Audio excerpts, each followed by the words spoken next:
நீ ஆண்டவரே ரீப்ளேஸ், புது இருதயத்தை எனக்கு கொடுங்க ஆண்டவரே.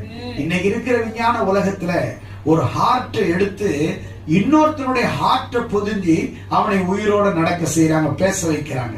அப்போ ஒரு இருதய மாற்று அறிவை சிகிச்சை இல்லையா? இருதயத்தை வேற இருதயத்தை போட்டு அவனை உயிரோட வைக்கிறாங்க. அப்போ இருதயத்தையே டிரான்ஸ்பிளான்ட் பண்ணி ஹார்ட்ல வைக்கிறாங்க. அப்படின்னா ஆண்டவர் நம்முடைய இருதயத்தை படைத்த தேவன் நம்முடைய இருதயத்திலே வாசம் பண்ணுவதற்கு இன்னைக்கு நம்ம ஆதி நிலைக்கு திரும்பி, ஆதாமை தேவன் பரிசுத்தமாய் படைத்த அந்த நிலைக்கு திரும்பி தேவனை ஆராதித்து தேவனுக்காக சாட்சியாக வாழ எத்தனை பேர் உங்கள் இருதயங்களை ஆண்டவருக்கு நீங்கள் அர்ப்பணிக்க போகிறீர்கள்?